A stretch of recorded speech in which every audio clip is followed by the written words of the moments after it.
Dominant Protector. Credit to the author. 4,561-70. Ang mga pangalan po na nandito ay galing sa mga name generator. Kaya kung meron man pagkakatulad sa mga pangalan ng totoong tao o lugar, ito ay tunay na hindi sinasadya. Ang higit na hindi nakapagsalita kay Terence ay ang spirit bird na ito ay nasa huling bahagi lamang ng foundation stage matapos sundan si Minerva sa napakaraming taon sa North Island. Mula sa sinabi ni Minerva, ang taong ito ay hindi nag-level up sa loob ng maraming taon at hindi nagpakita ng anumang senyales ng paglusob. Ngayong dumating na ito sa South Island, ang base camp ng mga spirit beast, mukhang hindi ito nagko-concentrate sa cultivation, ngunit tumalon ito ng 5 level sa pamamagitan lamang ng paglalaro. Anong klaseng loika ito? Masasabi lamang ng isang tao na ang pag-level up ng isang espiritong hayop ay isang bagay na hindi maipaliwanag sa pamamagitan ng utak, walang pattern nito. Kung tutusin, hindi lang niya masasabi na ito ang natural na paraan ng pagsasanay ng spirit bird, di ba? Hindi inisip ni Terence na ang taong ito ay mayroong lahat ng 5 elemento sa parehong oras. Gayunpaman, kahit gaano pa kalakas ang lakas ng ibon, hindi pa rin ito makakain ang ginseng na hilaw bilang isang late stage na golden core kahit isang maliit na piraso. Sa katunayan, kahit isang peak stage golden core tulad ni Terence ay hindi nang ahas na kainin ito ng hilaw.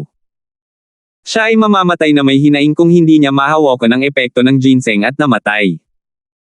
Ang tanging paraan upang inumin ang nascent soul ginseng ay upang pinuhin ito sa isang gintong tableta.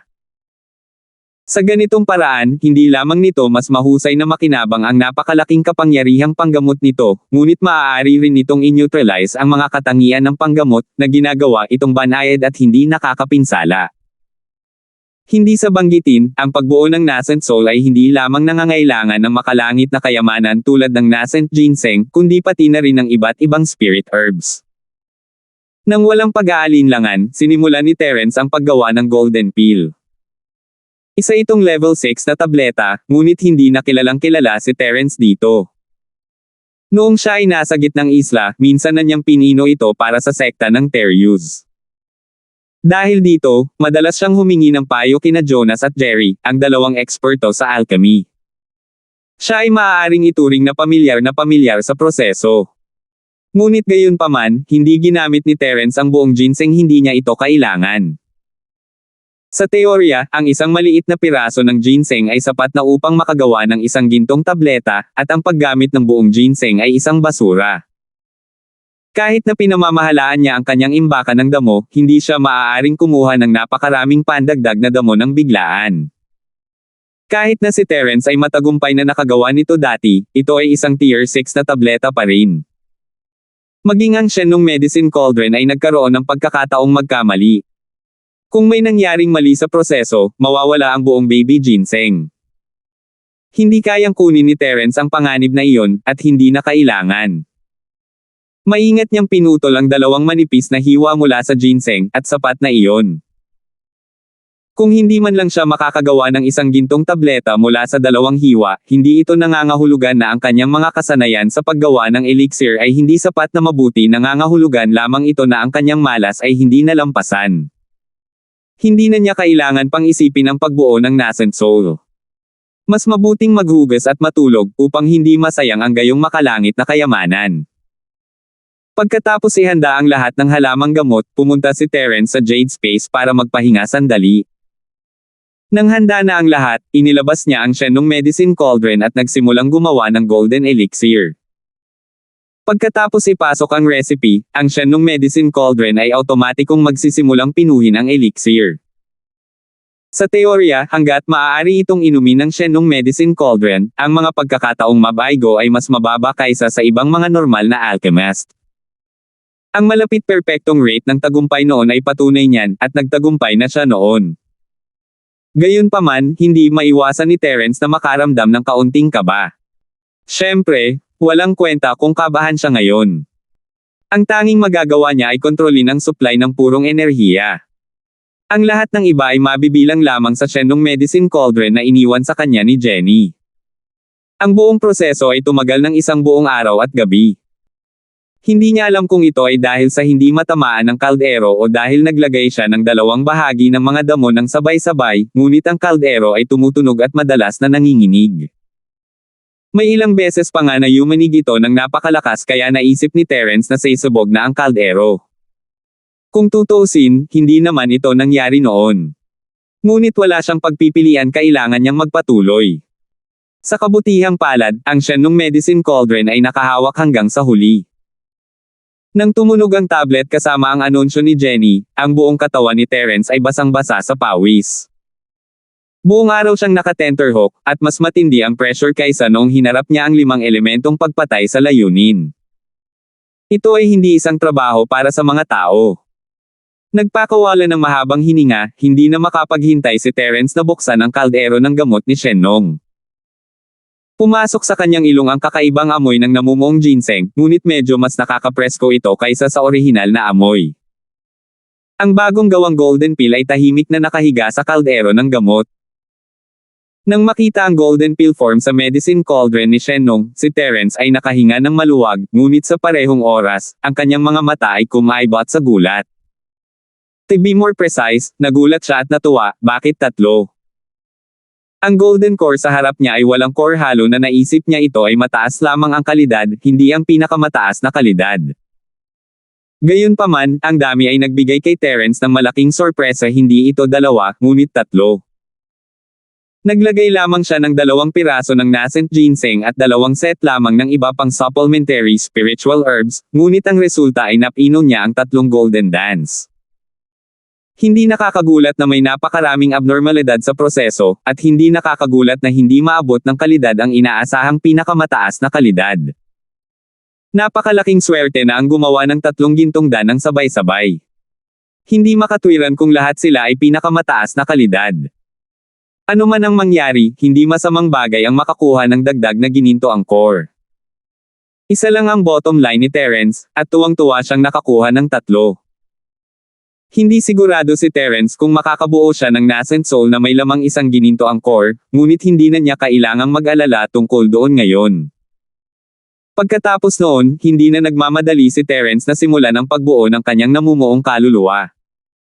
Sa halip, nakaupo siyang nakakross sa ilalim ng lupa ng 5 lason na latian, nagmumuni-muni. Ginawa niya ito sa loob ng 3 araw at 3 gabi, tinitiyak na ang kanyang enerhiya ay nasa tuktok nito. Saka lang niya dahan-daang iminulat ang kanyang mga mata.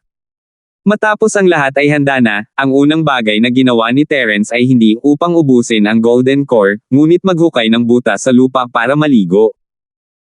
Siyempre, hindi ito isang normal na bath golden core cultivator na madaling makontrol ang bawat butas ng kanilang katawan, at magiging maayos sila kahit na hindi sila nag-shower sa loob ng 1 taon o higit pa. Si Terence ay karaniwang walang oras para gawin ang isang bagay na tulad nito, ngunit kailangan niyang gawin ito ngayon. Hindi siya gumagamit ng tubig, siya ay gumagamit ng Star Ink. Iilan lamang ang mga tao sa mundong ito na may kakayahang makakuha ng Star Ink milk, at kahit na may kakayahan sila, magkakaroon sila ng isang maliit na bote. Noon pa man ay tinatrato nila ito bilang isang bejeweled nectar at nag-iipon hanggat kaya nila, kahit na hindi nila ito gustong inumin. Kung tungkol naman sa paliligo, iyon ay isang pantasya lamang, isang bagay na hindi man lang sila ng ahas na isipin. 4,562. Gayunpaman, natural lang para kay Terence na magkaroon nito. Nakakuha siya ng isang malaking garapon ng Star Ink milk mula sa apoy na layon at gagamba, at sayang ang hindi paggamit nito. Bukod dito, sinabi ng apoy na layon na ang Star Ink milk ay mabisa lamang sa paliligo, at ngayon ay oras na para gamitin ito ng husto. Matapos punan ng buong butas ng Star Ink milk, tumalon si Terence nang walang pangalawang salita. Gayunpaman, nagkaroon ng plop pagkatapos noon, at hindi maiwasan ni Terence na tumingin sa espiritong ibon sa tabi niya, natigilan. Hindi niya inaasahan na ganito pala kalihim ang lalaking ito, tumatalon din at mukhang nag-e-enjoy. Sa kabutihang palad, ang butas na ginawa ni Terence ay hindi maliit, o hindi ito kasya sa kanilang dalawa. Walang pakialam si Terence na gustong sumali sa kasiyahan ng espiritong ibon. Ang Star Ink milk ay hindi gaanong epektibo sa isang spirit beast na tulad nito, ngunit hindi ito masamang bagay, at hindi rin ito makakaapekto kay Terence. Matapos bigyan ng ibon ng ilang mga tagubilin, itinuon ni Terence ang kanyang dantian at nagsimulang bumuo ng kanyang nascent soul. Gayunpaman, ang unang hakbang ay hindi ubusin ang Golden Core, ngunit durugin ang core sa kanyang dantian. Gaya ng ipinahihiwatig ng pangalan, ang Golden Core sa dantian ay ang pinagmumula ng kapangyarihan para sa lahat ng masters ng Golden Core stage. Kahit anong paraan ang ginamit, ang pagdurog sa Golden Core ay isang napakabaliw at mapanganib na bagay. Kung magaan lang, magiging baldado siya; kung seryoso, diretsyong mamatay. Hindi ito biro. Bagamat ang pag-condense ng nascent soul ay isang proseso ng pagkawasak bago ang pagtatatag, para sa iba pang mga masters ng Great Circle ng Jindan stage, kahit na ang mga mahuhusay ay hindi kailanman mangangahas na kumuha ng ganoong panganib. Sa karamihan, dahan-dahan nilang hinuhubog ang sarili nilang Jindan, hanggang sa tuluyan na nilang i-condensed ang nascent soul. Pagkatapos ng libu-libong taon ng mga eksperimento, ito ay napatunayang ang pinakamatatag at maaasahang paraan upang paikliin ang nascent soul. Ngunit hindi binalak ni Terence na sundan ang karamihan. Ligtas para sa mga normal na tao na gawin ito, ngunit ang halagang babayaran ay isakripisyo ang potensyal ng isang tao. Kahit na sa tulong ng Star Ink Milk, hindi niya magagawang maging pinakamalakas na nascent soul stage master. Kung gusto niyang tumayo, kailangan niyang masira bago siya muling makapagtayo. Ang panganib na masira ang sariling ginintoang core ay napakataas, at hindi isa sa panganib ni Terence ang kanyang buhay kung wala siyang gaanong Star Ink Milk sa kanya. Pero ngayon, iba na. Ang karaming Star Ink Milk na ito ay sapat na upang matiyak na siya ay magiging ligtas at maayos pagkatapos masira ang kanyang core. Hindi man ito mapanatili sa mahabang panahon, kung magiging maayos ang lahat, dapat itong umalalay sa kanya hanggang sa tuluyang mapawi ang pinakamalakas na nascent soul. Bagamat iyon ang nangyari, nakikinita na ang proseso ay hindi magiging maayos. Sa sandaling mangyari ang isang aksidente, gaano man karami ang gatas ng Star Ink na mayroon siya, hindi niya mailigtas ang kanyang buhay.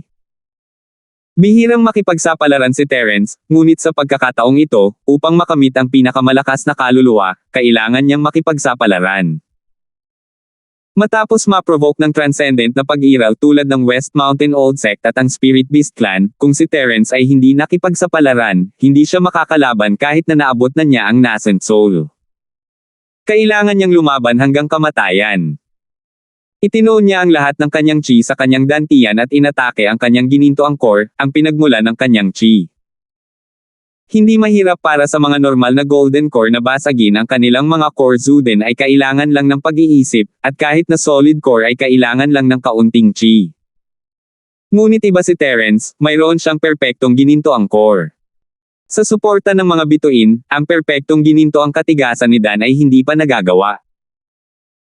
Kung gusto ni Terence na sirain ang sarili niyang ginintoang Dan, kailangan niyang tamaan ang sarili niya ng buong lakas, at ang pakiramdam na ito ay walang pinagkaiba sa isang marahas na 1,000 explosive fist sa kanyang dantian. Kung wala siyang sapat na tiyaga, hinimatay na sana siya sa sakit. Paf! Si Terence ay nagpakawala ng mahinang ungol at iniluwa ang isang subo ng dugo. Nalaglag na ang perpektong gintong Dan sa kanyang dantian, at ang kaguluhan sa loob ng kanyang katawan ay nabigla na maging ang aswang na nakatitig lang. Marami na siyang nakitang malupit na tao, ngunit ito ang unang pagkakataon na nakakita siya ng isang tulad ni Terence, na napakalupit sa kanyang sarili. Ang isang tao ay dapat na maging mas malupit sa kanyang sarili. Ang galing mo, bata. Hindi napigilan ng malagim na bagay na iklik ang kanyang dila. Senior, masyado kang mabait. Hindi naman masama. Pilit na ngumiti si Terence. Hirap sa kanya na nasa mood pa rin siyang sumagot sa ganitong oras. Habang nagsasalita siya, pilit na pinaandar ni Terence ang kanyang dalisay na chi, ganap na dinurog ang sirang gintong Dan.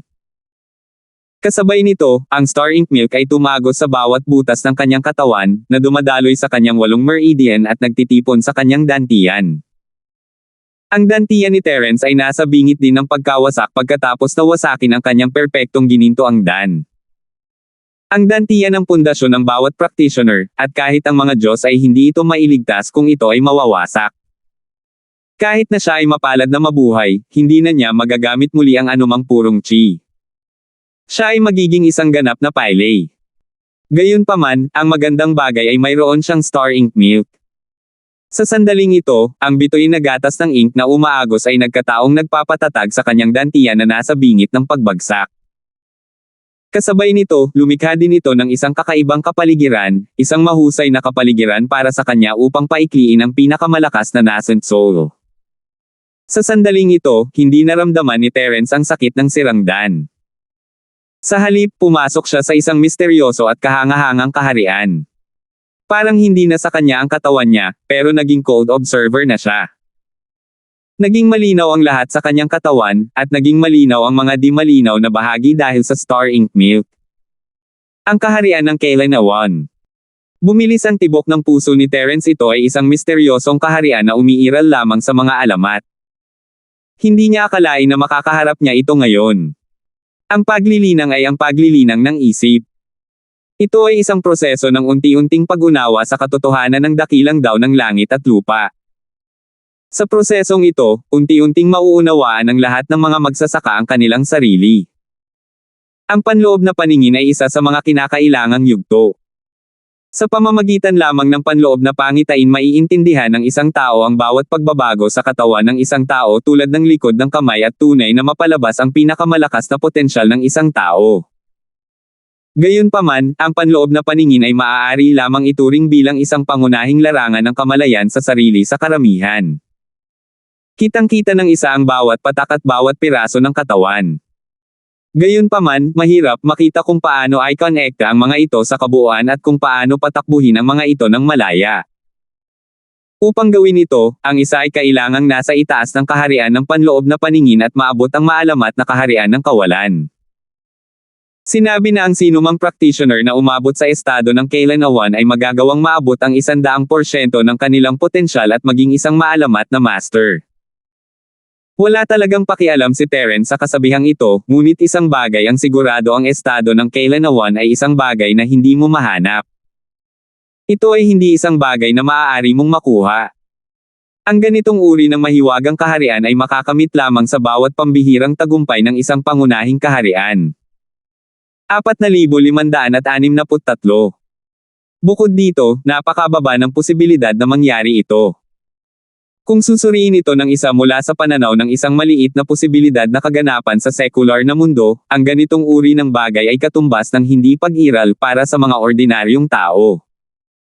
Hindi sila magkakaroon ng pagkakataong makatagpo ito sa buong buhay nila. Ito ay isang bagay na maaari mo lamang makita sa pamamagitan ng swerte. Ito ay hindi isang bagay na makikita mo sa pamamagitan lamang ng pagsasanay o pag-inom ng ilang mga table tas. Mayroon lamang isang bagay na maaasahan mo upang maabot ang estado ng Kaylan Awan, at iyon ay swerte. Para kay Terence, ito ay isang hindi inaasahang sorpresa. Hindi maiwasan ni Terence na isipin na maaaring may kinalaman ito sa pagligo sa Star Ink milk. Pagkatapos ng lahat, ang mga tao ay nagkaroon lamang ng magaspang na ideya ng mga gamit ng bituin na ink milk. Hindi man lang nila alam kung paano ito ipaliwanag ng malinaw. Walang sino man ang nag-ugnay nito sa estado ng Kaylan Awan dati, ngunit hindi iyon nangangahulugan na hindi sila konektado. Gayunpaman, si Terence ay walang gaanong oras para maging masaya.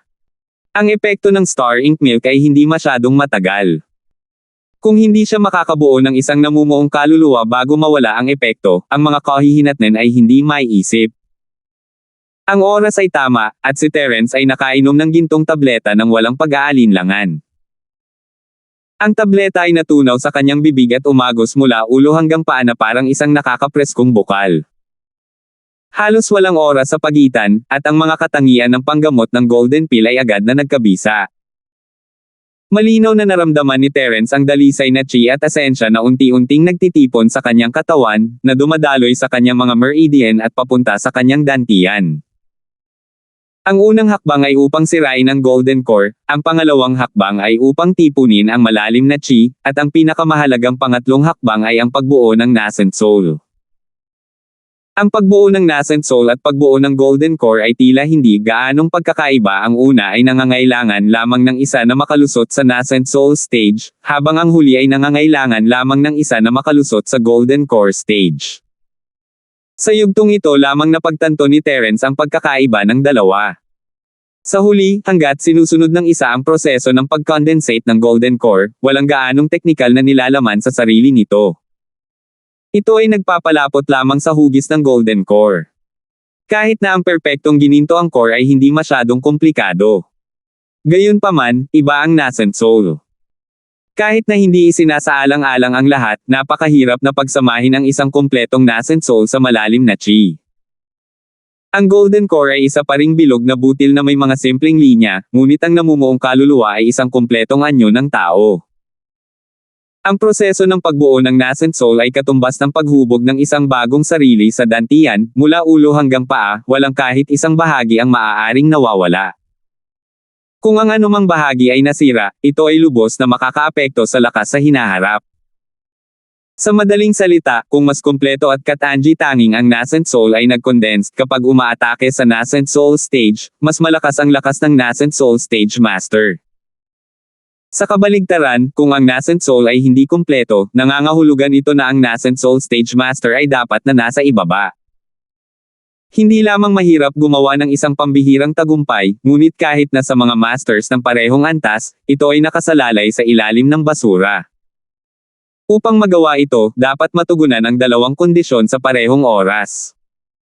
Ang unang dahilan ay ito ang perpektong kapaligiran para makabuo ng isang namumuong kaluluwa. Kung ang isang bagay na tulad nito ay hindi sapat, ito ay magiging sanhi ng lahat ng trabaho na masayang. Nagkataon lang na binigyan ng Star Ink Milk si Terence ng kakaibang kapaligiran na ito, at kasabay nito, nagbigay din ito sa kanya ng maraming oras. Ito ang dahilan kung bakit ang Star Ink Milk ay sinasabing kayang bumuo ng pinakamalakas na nascent soul. Gayunpaman, ito ay isang layunin na panlabas na kondisyon lamang. Sa mundong ito, walang anumang bagay na ganap na tiyak. Kahit na ang pag-inom ng mga espiritual na tabletas at mga sagradong gamot ay maaaring hindi epektibo. Natural, hindi magagarantiya ng Star Ink Milk ang pagsilang ng pinakamalakas na nascent soul stage master. Upang maging pinakamalakas na nascent soul stage master, ang Star Ink Milk ay halos isang tiket sa pasukan. Ang mas mahalagang kondisyon ay ang pangalawang kondisyon, iyon ay isang malalim na pag-unawa sa sariling katawan. Bilang isang tao mula sa karaniwang mundo, natural na may kalamangan si Terence kaysa sa mga practitioner ng Sky Class Island sa lugar na ito, ngunit kahit na ganoon, hindi pa rin siya masyadong kumpiyansa. Kahit na ang modernong teknolohiya ng pangkaraniwang mundo ay hindi kailanman tunay na nakakakita sa katawan ng tao, at higit na mauunawaan ng mga practitioner sa isang panloob na inspection lamang. Ang kalamangan ni Terence ay higit sa mga mas siyentipikong konsepto. Ang hindi inaasahan ni Terence ay ang biglang pagpasok niya sa kaharian ng kawalan. Naging malinaw sa kanya ang mga bagay na hindi malinaw noon. Kung mayroon lamang siyang 10 hanggang 20% tiwala sa pinakamalakas na kaluluwang nagsisibol, ngayong pumasok na siya sa kaharian ng kawalan, ito ay hindi bababa sa 60 hanggang 70%. Bagamat hindi ito 100%, ang pagkakaroon ng 60% hanggang 70% na tsansa na maging pinakamalakas na nascent soul ay napakalabis na at nakakabigla. Kung ito ay kakalat, walang maniniwala. Kahit na ang mga nangungunang big shot na nakaranas nito ay hindi naniniwala dahil ang ganitong uri ng bagay ay hindi maisip. Sa kanilang pagkakaunawa, ang pinakamalakas na nascent soul ay palaging biniyayaan ng swerte. Maliban doon, ang lahat ng iba pa, kabilang ang Star Ink Milk, ay maaari lamang maging pandagdag. Sa sandaling ito, si Terence ay pumasok sa isang estado ng ganap na pagiging hindi makasarili. Ang lahat ng kanyang atensyon ay nakatuon sa kanyang dantian habang ginagamit niya ang nakalap na malalim na chi upang mabuo ang namumuong kaluluwa ng paunti-unti. Sa una, magaspang na balangkas lamang ito, ngunit habang lumilipas ang panahon, unti-unting lumilinaw ang balangkas, mula sa ulo hanggang sa katawan hanggang sa mga paa, unti-unting nabubuo. Gayunpaman, nang malapit ang mabuo ang nagsilang na kaluluwa, huminto ang proseso. Sumimangot si Terence, wala siyang sapat na essence. Ang pinakamalaking paggamit ng Golden Core ay upang ilabas ang malalim na chi na nakatago sa katawan at ibigay ito sa parehong oras. Sa ilalim ng normal na mga pangyayari, ang isang ginintoang core ay sapat na upang bumuo ng isang namumuong kaluluwa. Ito ay isang tagumpay o isang pagkabigo, at walang pangatlong posibilidad. Ang kaso ni Terence na biglang walang sapat na malalim na chi ay hindi pa naganap. Kung tutusin, kahit na ang isang high-tier na nascent soul cultivator ay makakagawa lamang ng ilang pangunahing organo, ngunit hindi lang kay Terence ang lahat ng organ, mayroon pa siyang lahat ng mga daluyan ng dugo. Ang lahat ng ito ay nilikha ng essence energy, kaya natural na wala siyang sapat na essence energy. Mabilis na inubos ni Terence ang pangalawang gintong tableta ng walang pag-aalinlangan, at ang malalim na chi ay patuloy na dumaloy sa kanyang dantian. Si Terence ay pumasok muli sa estado ng pagiging walang pag-iimbot, nagsisimula pa lang ang proseso ng pagbuo ng nascent soul. Ang unang bahagi ng proseso ay medyo madali, at ang huling bahagi ay ang tunay na mahirap na gawain. Unti-unting lumipas ang oras, at si Terence, na nasa estado ng limot, ay hindi man lang namalayan kung gaano nakatagal ang lumipas. Hindi man lang niya naramdaman ang mga pagbabago sa kanyang katawan habang nakatutok siya sa kanyang namumuong kaluluwa. Pagkatapos ng lahat, iyon ang ubod ng lahat. Habang si Terence ay nakatuon sa pagbuo ng kanyang namumuong kaluluwa, ang espiritong ibon ay hindi rin umupo sa paligid. Patuloy nitong binuhusan ang sarili ng Star Ink Milk, hindi man lang binitawan ang isang balahibo. Hindi alam ni Terence kung ginagawa nito ito para mas comfortable ito o may iba pang epekto, ngunit hindi ito nagsasawa dito. Sa loob ng 10 buong araw, si Terence ay hindi gumalaw kahit 1 pulgada at napanatili ang parehong posisyon. Ang espiritong ibon ay nasa tabi niya, nagbababad sa Star Ink Milk Bath, umiinom ng ilang higop paminsan-minsan. Napaka-komportable ng katawan nito. 4,564. Bakit nagbago ang balahibo mo? Ang boses ni Terence ay biglang tumunog mula sa gilid, ang kanyang mga mata ay kumikislap na may hindi pa nakikitang espiritu. Kung titingnan mong mabuti, makikita mo na siya ay isinilang na muli mula ulo hanggang paa, at ang kanyang kalmadong ugali ay medyo naiiba, hindi pangkaraniwan. Walang alinlangan, si Terence ay isa na ngayong tunay na asol na maagang nascent na Soul Master. Pagkatapos gumamit ng 2 ginintoang core at 1 pool ng Star Ink Milk, sa wakas ay naabot niya ang pinakamalakas na nascent soul. Bago ito, nagawa ni Terence na labanan ang 79% ng late stage na nascent soul cultivator sa kanyang pinakamataas na Jindan stage strength. Ngayon na siya ay nasa maagang yugto ng nascent soul, maaari na siyang kumuha ng peak stage na nascent soul cultivator. Kung ito ay ibang tao, kahit na sila ay nasa pinakamalakas na yugto ng nascent soul, sila lang ang pinakamalakas sa parehong antas. Hindi pa niya narinig ang tungkol sa isang maagang yugto ng nascent soul cultivator na kumukuha sa isang peak stage na nascent soul cultivator. Ito ay isang pantasya, ngunit ito ay totoo noong nangyari ito kay Terence. Ramdam ang nanginginig na pagbabago sa kanyang katawan, hindi nakalimutan ni Terence na obserbahan ang mga pagbabago sa ibon.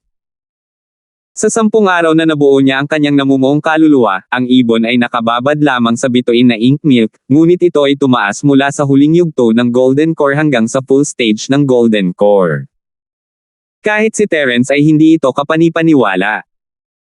Hindi dahil hindi pa siya nakakita ng sinumang nag-level up ng ganoon, kabilang siya ay isang espesyal na kaso sa kanyang sarili, pagkatapos ng lahat, ngunit ang isang taong nag-level up ng napakabilis upang maging isang espiritong ibon ay isang bagay na hindi niya kailanman narinig.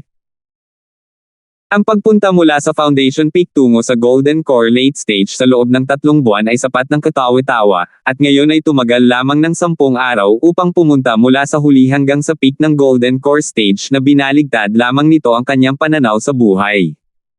GGG. Ang espiritong ibon ay nanginginig ang mga balahibo nito kay Terence sa pananabik. Hindi lamang ang mga balahibo ay mas maliwanag, ngunit sila ay mas mahaba. Gayunpaman, walang magawa si Terence nang iwiwizak ng ibon ang Star Ink Milk sa kanyang ulo. Meron ding golden core ng nascent soul stage. Gusto mo bang subukan?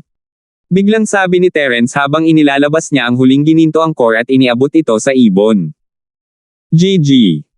Nagliwanag ang mga mata ng spiritual bird at agad itong nilamon. Pagkatapos, nagsimula itong magpalipat-lipat sa Star Ink Milk. Hehe. Hindi ka magalang sa akin. Hindi mapigilan ni Terence na mapangiti. Bagamat ginawa niya ito sa isang kapritsyo, at ang gintong elixir na ito ay sapat na upang ipaglaban ito ng grupo ng mga masters sa labas, ito ay kinakain na ngayon ng isang espiritual na ibon. Larong pambata iyon kahit anong tingin niya rito. Gayunpaman, hindi niya naramdaman na ito ay isang awa. Mayroon pa rin siyang halos isang buong baby ginseng, at maaari niyang pinuhin ang isa pang gintong elixir anumang oras. Bukod dito, ang espiritual na ibong ito ay ang espiritong alagang hayop ni Minerva, kaya ito ay ang kanyang sariling espiritong alagang hayop. Kung tutuusin, hindi niya dapat hayaang damaloy ang kanyang matabang tubig sa mga bukid ng iba. Nang makitang nahihirapan ang ibon, ngumiti si Terence at lumabas ng butas. Naka-cross-leg siya sa lupa. Pumasok siya sa maagang yugto ng nascent soul, at hindi lang kailangan niyang patatagin ang kanyang lakas, ngunit kailangan din niyang pag-aralan ang martial skills na mayroon siya. Kung hindi niya kayang i-level up ang mga ito, ang gulo kapag nakipag-away siya sa ibang tao in the future. Naroon ang libong paputok na kamao ng nagngangalit na apoy, ang 8 trigram na palad ng nagngangalit na apoy, ang libong naglalagablab na mga binti, at ang super arts at ang pinakahuling sining ito ang lahat ng mga bagay na kailangang malaman ni Terence. Lalo na ang huling dalawa, kailangan niyang maghanap ng paraan upang pagsamahin ang mga ito sa iba pang mga kasanayan at lumikha ng pinahusay na bersyon ng Super Butterfly Microsteps at Super Limit Butterfly Microsteps. Ito ay magiging isang malakas na kasanayan para sa kanya na gamitin laban sa kanyang mga kaaway sa hinaharap. Sa isang kisap mata, lumipas ang 2 araw. Habang si Terence ay nasa sabik, ang nasa sabik na sigaw ng ibon ay nagmula sa kanyang tabi. Tumalon ito mula sa bituin na ink milk, na nagdulot ng kakaibang pakiramdam. Ito ay may ethereal na pakiramdam dito, isang senyales na tanging lumilipad na espiritong mga hayop ang makikita pagkatapos nilang maabot ang isang tiyak na antas. Narating mo na ang nascent soul realm. Nalaglag ang panga ni Terence habang ngumisi, walang imak. Akala niya ay mabilis siyang nag-level up, pero kumpara sa ibong ito, para siyang kuhol. Paano mabilis na nag-level up ang ibong ito? GGG. Ang espiritong ibon ay tumanggo kay Terence, ang bagong nakuha nitong nascent soul aura ay ganap na nahayag. Hehe, hindi mo na kailangang magtaka. Hindi lang ang swerte mo ang makapunta sa lugar na ito rin ay isang magandang pagkakataon para dito. Makatwiran kung nasaan ito ngayon. Naputol ang nakakatakot na bagay na may kasamang ngiti. Ito ay makatwiran. Senior, sinusubukan mo bang sabihin sa akin na ang lahat ng mga espiritong hayop ay nag-level up ng ganito? Hindi nakaimik si Terence. Kung ang lahat ng iba pang mga espiritong hayop ay nag-level up ng mabilis na ito, ang lahi ng espirito ng hayop ay hindi na magagapi. Hindi yon. May dahilan kung bakit mabilis mag-level up ang spiritual bird na ito. Kung tutuusin, napakayaman ng spiritual chi sa lugar na ito na masasabing bihira lang sa mundo. Bagamat may pressure ng 5 elemento na pagpatay ng layunin, karamihan sa mga ito ay nakadirekta sa iyo, at ang bahagi nito sa taong ito ay baliwala. Kailangan lang nitong kunin ang natitirang antas, hindi nakakasakit at nakakasakit iyon. Ipinaliwanag ng malagim na bagay. Ganon ka-simple. Tumaas ang isang kilay ni Terence, hindi pa rin ito makapaniwala. Sobra naman, kung tutuusin. Gaano ba ito kakomplikado sa tingin mo? Huwag mong kakalimutan na may napakaraming Star Ink Milk at ang Golden Core na binigay mo sa akin. At saka, hindi ganoon kagaling ang spiritual bird na ito, kaya hindi naman kakaiba na umabot na ito sa nascent soul stage. Ang malagim na bagay ay tila walang pakialam. Hindi ba nakakapagtaka na hindi ganoon kagaling ang kanyang aptitude?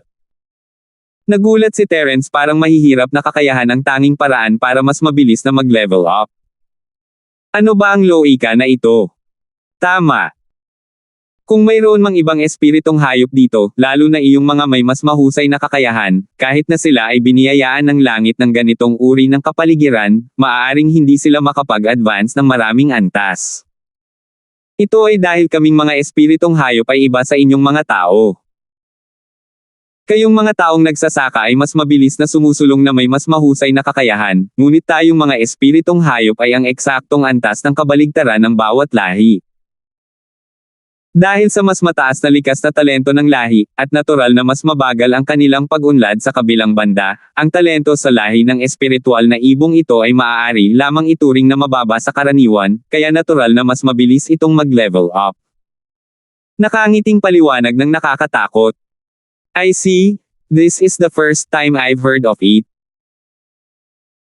Naunawaan na ngayon ni Terence kung mas mabuti ang isang espiritong hayop, mas mabagal itong mag-level up, ngunit hindi may kakailan na sila ay malakas, iba sila sa mga taong practitioner sa aspetong ito.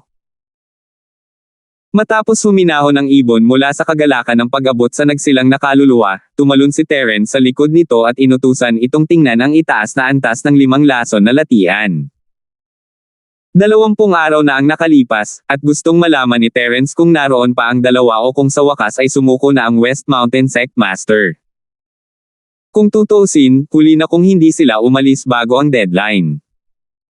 4,565. Hindi na kailangan ni Terence na pumunta sa ibabaw ng latian na may banal na kahulugan ng bagay na ito, maaari na lamang siyang manatili sa ilalim ng latian at hayaan itong suriin siya. Gayunpaman, masyadong malakas ang divine sense ng 5 lason na latian. Ito ay ganap na nakahiwalay sa mga normal na tao, at kahit na ang bagay ay kailangang gumugol ng maraming pagsisikap upang makarating muna sa ibabaw. Hindi tulad noong nakaraan, si Terence at ang espiritual na ibon ay parehong nasa nascent soul stage, at ang proseso ng pag-abot sa ibabaw ng swamp ay mas madali. Ang bagay na konektado sa espiritu ng isa't isa nang walang sinasabi, na nagpapahintulot kay Terence na malinaw na maramdaman ang lahat sa labas. Gaya ng inaasahan, may 2 tao pa ring nagbabantay sa isang sanga hindi kalayuan sa 5 lason na latian, ngunit hindi iyon ang lalaking kalbo at ang lalaking itim ang mukha noong nakaraan. Ito ay isa pang 2 tao. Matapos makita ng malinaw ang mukha ng 2 tao sa pamamagitan ng banal na sentido ng multo, natigilan si Terence. 2 pamilyar na mukha iyon. Kuya Yandel, hindi ba masyadong nakakagalit ang 2 bastos na yan? May 10 araw pa bago ang shift, pero maaga siyang nakabalik at pinilit kaming sisihin. Masama na ang makulong ng 2 buwan, at ngayon may 10 araw pa. Galit na galit ako. Galit na sabi ng isa sa kanila. Kalimutan mo na ito, matandang guwan. Kailangan nating ibaba ang ating mga ulo kapag nasa ilalim tayo ng bubong ng iba. Bago pa lang tayo sa Longjo Escort Agency, at kung wala sila, hindi maiiwasang magkaroon tayo ng kaunting pagkalugi. Magtiis ka muna sa ngayon. Sabi nung isa na may malungkot na mukha. Sigh. Noong nasa Kaizen Bodyguard Agency tayo, wala silang 2 sa harapan nating magkapatid. How dare they give me such a attitude? I'll kill them with 1 slap. Kung hindi dahil sa malas na si Terence Ford na ito, wala tayo sa ganitong estado ngayon. Wala tayong magagawa kundi ang sumama sa Dragon Boat Escort Agency at hayaang sumakay ang mga snobbish na bastard na iyon sa ating mga leeg at siya *T sa atin. Kaya, ang gawaing ito ay perpekto para sa akin. Gusto kong tingnang mabuti ang lugar kung saan sinira ang aking galit sa katawan ni Terence Ford. Oo. Buti na lang namatay tong lalaking to. Sa atin magkakapatid dito, kahit hindi mamatay, dadating ang matandang Zhang at mag-aalaga sa kanya. Kapag nasira ang pendant ng Jade, tatawagan siya. Hehe, malaki ang kontribusyon niya. Anong kontribusyon? Alam mo ba kung anong lugar ito? Ito ang 5 lason na latian. Kahit na tumalon ang isang Diyos, kailangan niyang magsumbong sa hari ng impyerno. Sa tingin mo, ilang buhay ang mayroon si Terence Ford? Paano siya makakalabas ng buhay pagkatapos tumalon? Pag-aari ba ng kanilang pamilya ang 5 lason na latian? Ha. Ang 2 taong nag-uusap ay mga matandang kakilala na nakilala ni Terence mula noong siya ay unang dumating sa South Continent. Sila ay sina Yandel at Xian, matandang magkakilala na may kasaysayan sa isa't isa. Matapos ang kanilang walang hiyang pagtataksil, tuluyang nasira ang reputasyon ng 2 ito. Dapat ay mahirap para sa kanila na manatili sa negosyo ng escort, ngunit ang hindi inaasahan ni Terence ay sa halip ay bumaling sila sa Dragon Boat Escort. Talagang hindi normal ang lugar na ito, tinanggap nila ang lahat ng uri ng basura.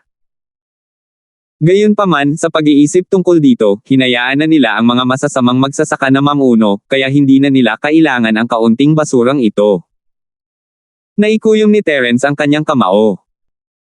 Gusto niyang umakyat at patayin ang dalawang bastard na ito, ngunit naalala niya na mayroon silang jade tablet na nakadarama ng kanilang presensya. Ito ay tulad ng sinabi nila, sila ay naruroon kaagad kapag nasira ang jade tablet. Hindi magiging maganda para kay Terence kung dumating ang matandang sect master ng West Mountain. Sa kasalukuyang lakas ni Terence sa unang bahagi ng Nascent Soul Realm, hindi na siya magugulo gaya ng dati, ngunit halatang masyadong kakaiba na harapin ang isang pambungad na yugto ng masamang cultivator na Big Boss sa kanyang kasalukuyang lakas. Ang resulta ay ang pagtakas sa 5 lason na latian tulad ng dati, ngunit pagkatapos ay personal na babantayan ng matandang sekta ng West Mountain ang 5 lason na latian, na hindi nagbibigay sa kanya ng anumang pagkakataong makatakas. Hindi banggitin na si Terence ay kaka-rating lamang sa beginner level ng orihinal na level. Hindi pa nga niya napapatatag ang lakas niya. Isang hanggal na sumalungat sa lumang sekta ngayon. Naisip ito ni Terence at bumalik sa underground space.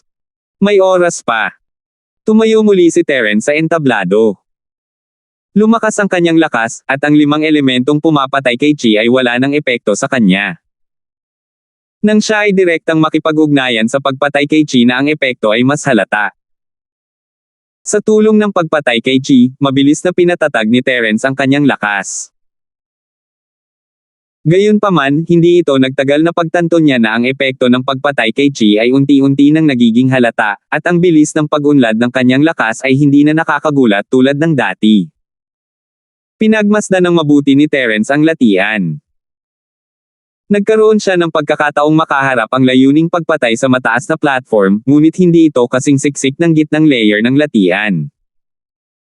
Hindi masyadong mataas ang pagkakataong makatagpo ito, at karaniwang inaabot siya ng 1 oras para makaharap ito. Ang susi ay ang layunin ng pagpatay sa ilalim na layer ay mas mahina kaysa sa layunin ng pagpatay sa gitnang layer. Ang pagkakaiba ay maaaring higit sa 100 beses. Kung kaya niyang tumayo sa gitna ng latian at magsanay, naniniwala si Terence na ang epekto ay magiging kasing kahanga-hanga tulad ng sa simula. Sa kasamaang palad, hindi iyon makatotohanan. Kung gusto niyang tumayo sa gitna ng latian, kailangan niyang hayaan ang espiritong ibon na lumipad sa kanya, ngunit pagkatapos ay kailangan niyang gamitin ang kanyang chi upang protektahan ang espiritong ibon, kung hindi, ito ay mamatay ng walang pag-aalinlangan. Sa lakas ni Terence ngayon, ang pagprotekta sa isang spirit bird ay walang problema, ngunit magiging isang kompletong biro ang sabihin na maaari pa niyang protektahan ang isang spirit bird sa panahon ng paglilinang. Sa gitnang suso ng latian, hindi siya makakatagal kahit isang saglit kahit na gamitin niya ang lahat ng kanyang lakas, hindi pa banggitin na mawawalan siya ng isang spirit bird.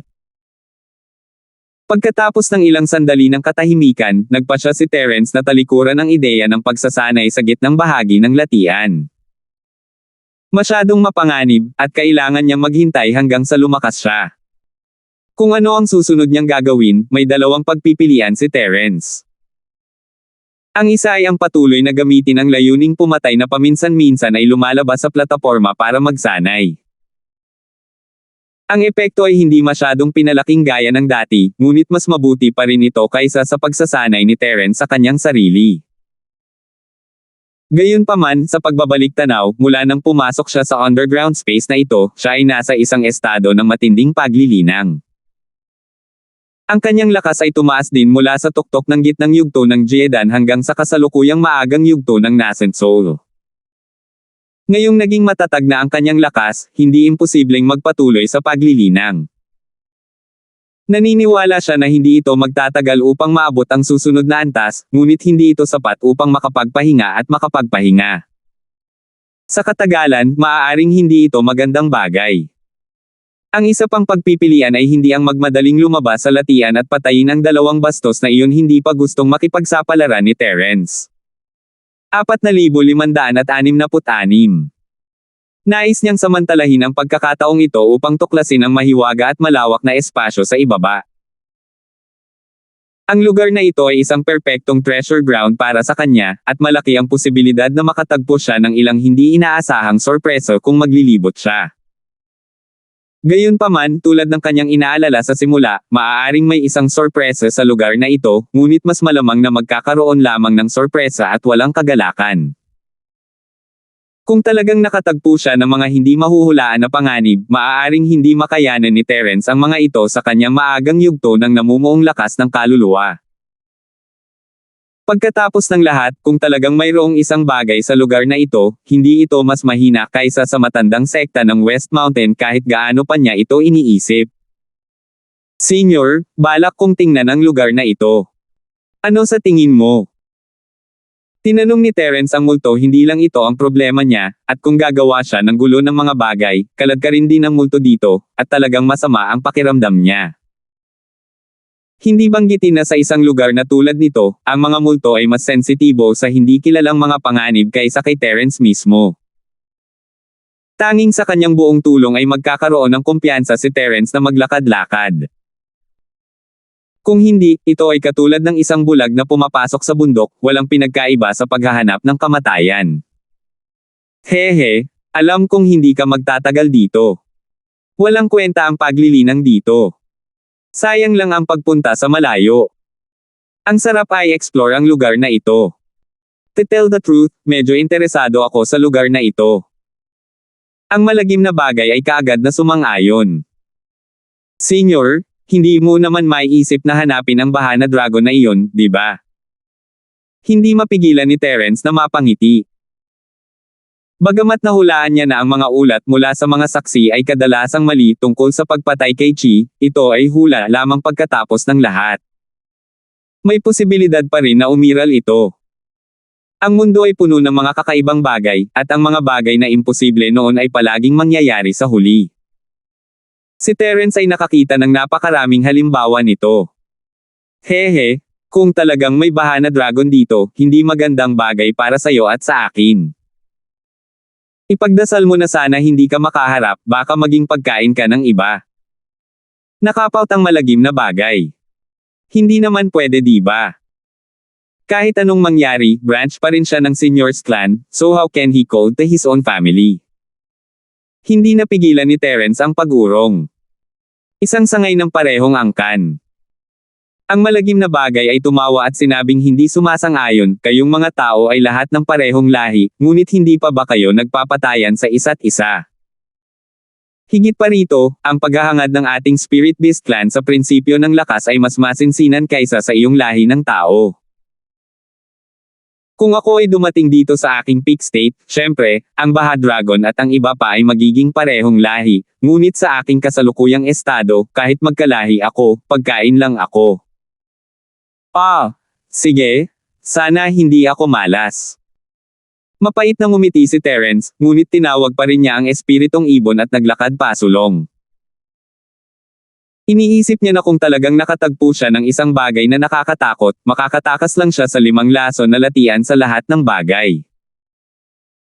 Kahit na hinabol siya ng matandang sekta ng West Mountain, ito ay mas mabuti kaysa maging pagkain para sa espiritong hayop.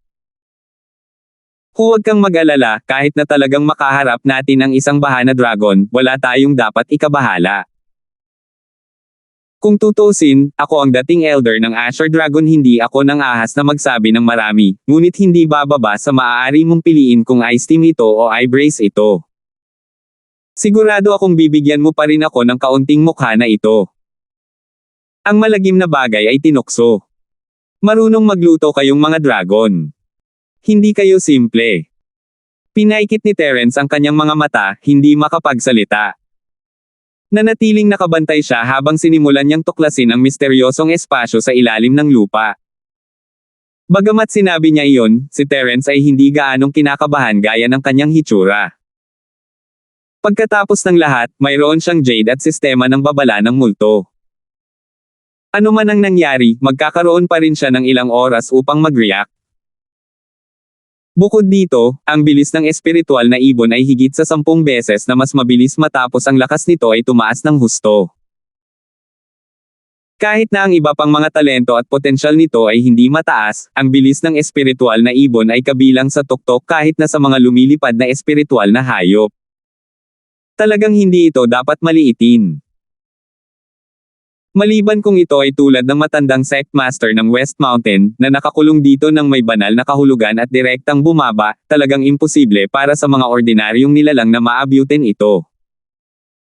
Sa napakaraming layer ng proteksyon, ang puso ni Terence ay parehong kinakabahan at may tiwala.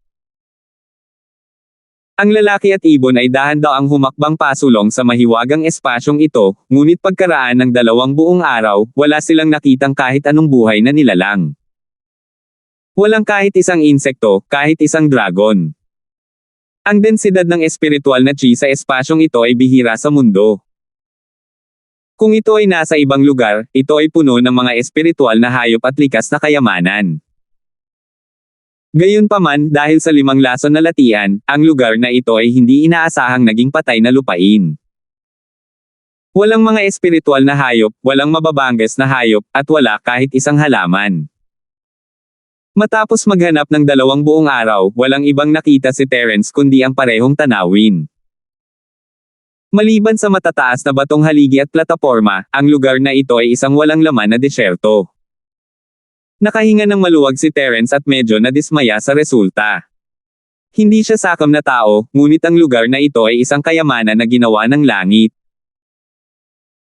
Siya ay umaasa para sa ilang mga hindi inaasahang mga tagumpay, o hindi siya ay kumuha ng panganib upang galugarin ang lugar na ito, ngunit walang paraan na siya ay makakuha ng anumang bagay mula dito. Sa karamihan, maaari lamang niyang aliwin ang kanyang sarili na walang panganib. Dahil maliwanag na isa itong disyerto na walang nakatira, dapat pa ba silang magpatuloy sa paggalugad? Nagsimulang mag-alinlangan si Terence. Ayaw niyang mag-aksaya ng oras sa paggawa ng ganito, pero hindi niya kayang sumuko ng ganito. Nakatingin siya sa parehong kaparangan nitong nakaraang 2 araw, ngunit sino ang nakakaalam kung pareho ang ibang mga lugar? I'll explore for another day.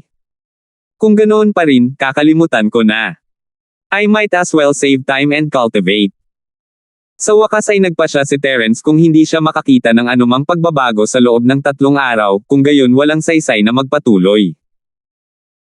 Kahit na may kung anong kapalarang nakatago dito, ibig sabihin lang nito ay wala sa kanyang mga kamay ang kanyang buhay. Hindi niya kayang pilitin ang mga bagay-bagay, at hindi niya basta-basta na lang papalampasan. Dahil doon, tumalon si Terence sa likod ng ibon.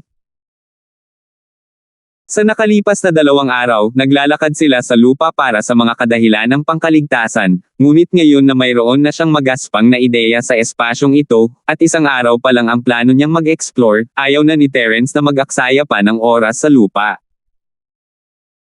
Sa bilis ng espiritual na ibon sa himpapawid, maaari itong mag-explore ng daan-daan o kahit libu-libong beses ng higit pa kaysa dati sa 1 araw. Kung talagang mayroong isang bagay sa espasyong ito, naniniwala si Terence na 1 araw ay magiging sapat na.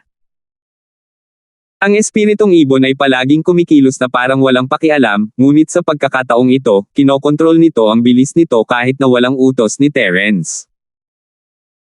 Kung ito ay mas ligtas sa isang lugar, tiyak na susubukan nito ang lahat, ngunit wala itong lakas ng loob na gawin iyon dito. Kung mabilis itong lumipad, maaari lang itong mapunta sa isang bitag at mapunta sa bibig ng isang nakakatakot na nilalang. 4,567. Siyempre, kahit na gayon, ang bilis ng espiritual na ibon ay hindi gaanong mas mabagal. Kung tutusin, kahit 10% lang ng bilis nito ang ginamit nito, mas mabilis na ito kaysa dati. Wala pang 1 oras, ang lugar na na-explore ng tao at ng ibon ay mas malaki kaysa sa pinagsama-samang nakaraang 2 araw. Stop! Parang may something sa harap. Biglang sinabi ng nakakatakot. Talaga. Nagulat si Terence at mabilis na pinahinto ang espiritong ibon. Excited at kinakabahan siya at the same time. Matapos ang 2 araw na katahimikan at pagkabagot, ang unang takot ay napalitan ng pananabik. Hindi siya makapaghintay na makita ang isang bagay. Siyempre totoo, pero masyado na tayong malayo ngayon.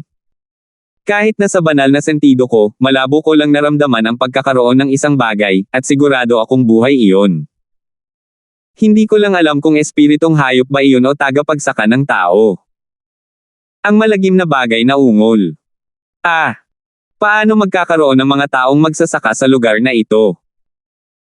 Napakurap-kurap si Terence subconsciously, alam niya na kung mayroon man sa lugar na ito, isa itong spirit beast, tulad ng baha na dragon na sinasabi niya. Bakit lalabas dito ang isang human practitioner? Woof! Anong posisyon mo para sabihin yan, bata? Hindi ba ikaw mismo ang buhay na tao na magsasaka? Ang malagim na bagay ay sumangot at bumulaga. Bagamat sinabi ko na mahirap makahanap ng isang pambihira sa lahat ng 5 katangiang tulad mo, palaging may mga taong mas mahusay kaysa sa iyo, kaya hindi nakakaiba sa 1 o 2 na lumitaw. Sige, hindi imposible. Kung gayon, senior, bilasan mo at imbestigahan mong mabuti. Spirit beast ba o human cultivator? Sabi ni Terence na may mapait na ngiti. Madali lang iyan. Hilingin sa espiritual na ibon na sumulong ng kaunti pa, ngunit huwag masyadong lumapit. Mas mabuti kung madetect ko ito at hindi nito ako madetect. Utos ng demonyo. Siya ay lubos na nagtitiwala sa kanyang banal na kahulugan. Kahit na ang kabilang partido ay talagang isang flood dragon, imposible para sa kanya na makaramdam ng higit pa kaysa sa kanya, kaya hindi mahirap gawin ito hanggat kinokontrol niya ang distansya. Sige, sabi niya. Inutusan ni Terence ang ibon na magpatuloy sa pagsulong, ngunit sa mas mabagal na bilis sa pagkakataong ito. Halos paunti-unti lang itong umuusad, kung hindi ay mapapansin ito ng kabilang partido. Pagkaraan ng ilang sandali, si Terence at ang espiritong ibon, na hindi masyadong kinakabahan noong una, ay natakot sa kakaibang kapaligiran. Maging ito ay mga tao o mga espiritong hayop, lahat sila ay higit na natatakot sa hindi alam. Kung dragon ang nasa harapan nila, hindi sila masyadong kabahan. Ilang sandali pa, ang bagay ay naglabas ng mahinang tunog. Natigilan si Terence at nagtanong, anong problema? This is so strange. Bakit parang pamilyar ang aura na ito? Ang malagim na bagay na ungol sa pagkagulat. Familiar. Pwede ba talaga yung worm dragon na yon? Hindi maiwasan ni Terence na hulaan. Naisip niya na ang aura na pamilyar sa bagay na ito ay maaaring mula sa parehong lahi ng dragon ng baha. Inakala niyang mali lahat ang sinasabing witness reports tungkol sa pagpatay sa 5 elemento, ngunit hindi niya inaasahan na totoo ito. Hindi ako sigurado, huminto saglit ang demonyong bagay at sinabing, ang pakiramdam na ito ay tila hindi kasing simple ng pagiging kapareho ng lahi. Gayunpaman, nakakasigurado ako na ang kabilang partido ay isang ang dragon. Gayunpaman, hindi ko alam kung siya ay isang dragon ng baha o hindi. Paano ito mangyayari? Senior, dapat mong makita ito ng malinaw sa iyong banal na kahulugan, tama? Nagtataka na tanong ni Terence. Sa teorya, ang divine sense ay dapat na makaramdam ng mga bagay ng mas malinaw kaysa sa normal na 5 pandama. Normal lang na hindi niya masabi ang ibang mga bagay, ngunit dapat niyang sabihin sa isang tingin kung ang tao ay isang dragon o hindi. Masyado kang magaan ang pag-iisip, bata. Noong hinahabol ka ng matandang sekta ng West Mountain, maaari kong harangan ang kanyang banal na sentido. Kung gagawin ko rin ito sa ibang mga buhay, natural na magkakaroon sila ng paraan upang hadlangan ang aking divine sense perception. Kaya lang napakahirap at hindi ganoon kadali. Ang nakakatakot na sinabi na may mapait na ngiti. Kung ganoon, senior, ang iyong divine sense ay hinarang nito. Napansin na kaya nito? Nagulat si Terence, hindi magandang balita ang matuklasan bago pa man siya magkaroon ng malinaw na ideya sa background ng kaaway. Hindi, ngunit pagkatapos na maabot ang isang tiyak na antas, maging kayo man ay mga cultivator ng tao o mga espiritong hayop ng US, nakaugalian na nating maglalabas ng isang spirit sense barrier para pigilan ang iba sa pag-espiya sa atin. Kung ang spirit sense barrier na ito ay sapat na mataas, kahit na sa aking kakayahan, ito ay magiging mahirap na tumagos dito mula sa isang malayong distansya.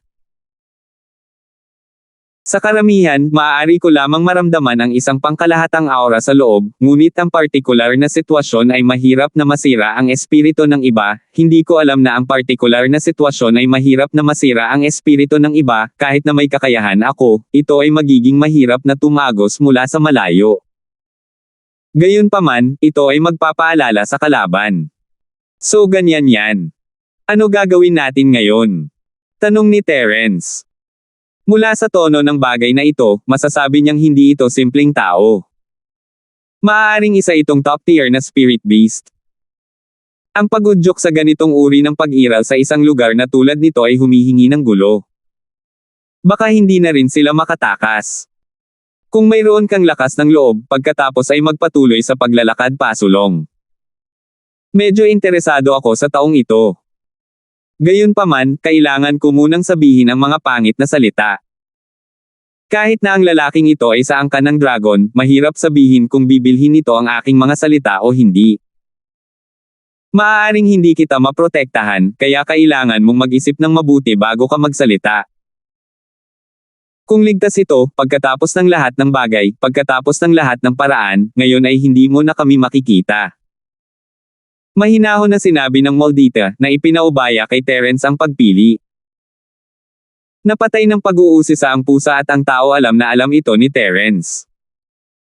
Nagpasya siya pagkaraan ng ilang sandali, let's continue forward and see. Kung hindi ko maisip kung ano ang kabilang partido, hindi ako maaaring manatili sa lugar na ito ng mapayapa. Kung tutuusin, ang mapusok na pagtatanim ay ang pinakabawal.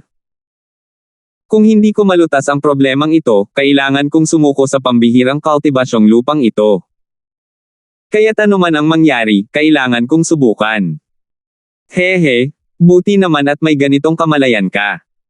Akala ko magiging duwag ka. Ay, hindi, dapat isa kang ostrich na nagtatago ng ulo sa buhangin. Tumawa ang demonyo. Mga ostrich. Hindi nakaimik si Terence. Hindi niya maiwasang magmura sa puso niya. Ang bastard na ito ay pumunta sa karaniwang mundo at hindi nahanap ang kadugo ng hari ng mga espiritong hayop, ngunit natutunan niya ang isang grupo ng mga bagong salita. Nasa ganitong estado siya, ngunit may puso pa rin siyang natutunan ang mga bagay na ito. Siya ay may kapansanan ngunit determinado. Matapos gawin ang kanyang desisyon, nagpatuloy si Terence na sumulong kasama ang espiritong ibon, sa parehong mabagal na bilis. Napagpasyahan niyang alamin kung sino ang kalaban, ngunit ang pinakamagandang sitwasyon ay ang hindi ipaalam sa kanila. Pagkatapos ng lahat, ito ang tanging paraan upang matiyak ang kaligtasan. Hindi na kailangang masyadong kabahan. Dahil ang kabilang partido ay may Divine Sense Protection, natural na magagamit din natin ito sa ating panig.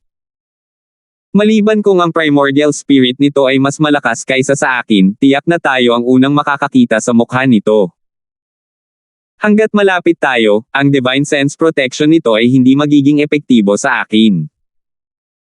I have a way to break through the Divine Sense, without that too far the Divine Sense. Napaka-confident dito ng makamulto. Pagkatapos ng lahat, ito ang kanyang espesyalidad. 4,568. Ang galing. Nabuhayan ang espiritu ni Terence.